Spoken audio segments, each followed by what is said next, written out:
মোগল দরবার থেকে বঙ্গভবন গণভবন, ভারতের প্রধানমন্ত্রীর বাসভবনেও তৃপ্তি মিটিয়েছে কিশোরগঞ্জের অষ্টগ্রামের পনির।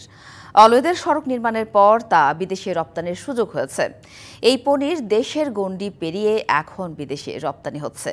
তবে এ সম্ভাবনাময় খাতটিকে সরকারি মনোযোগ ও পৃষ্ঠপোষকতার অভাব রয়েছে বলে দাবি উৎপাদনকারীদের। কিশোরগঞ্জের অষ্টগ্রাম উপজেলার মধ্য অষ্টগ্রাম মৌলভী বাজার আলমদিঘির পাড় ও মাইজদেরহাটি গ্রামে তৈরি হচ্ছে সুস্বাদু পনির। গরুর খাঁটি দুধে তৈরি পনিরের কদর সর্বত্র।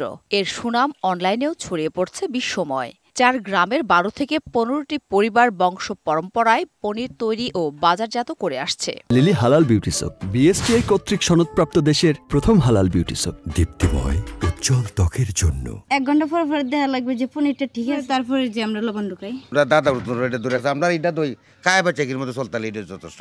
অষ্টগ্রামের পনিরের ঐতিহ্য প্রায় 300 বছরের। গরু ও মহিষের প্রতি 10 লিটার দুধে তৈরি হয় 1 কেজি পনির। দুধের দামের উপর নির্ভর করে প্রতি কেজি পনির বিক্রি হয় 900 থেকে 1200 টাকায়। অষ্টগ্রাম উপজেলার সদরের দোকানগুলোতেও সারা বছর বিক্রি হয় এই পনির। মানে সারা বিশ্ব বিক্রি করি, আর সারা বাংলাদেশ তো বলতে হয় না, অষ্টগ্রাম তো আইসও নিয়ে যাই, আমরা নিজেরাও পাঠাই। পর্যটকরা পনিরগুলি বেশিরভাগ পর্যটকরাই নিয়ে যায়।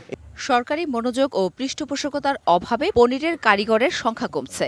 তবে এই খাতকে জনপ্রিয় ও প্রসারে পরিকল্পনার কথা জানায় প্রশাসন। কিছুটা পৃষ্ঠপোষকতার অভাব রয়েছে। এর মধ্যে আমরা যারা পনির উৎপাদন করে তাদেরকে আমরা বিভিন্ন সময় সরকারি সমবায় যে অফিস আছে ওখান থেকে ওনাদেরকে আমরা ট্রেনিং দিয়ে থাকি।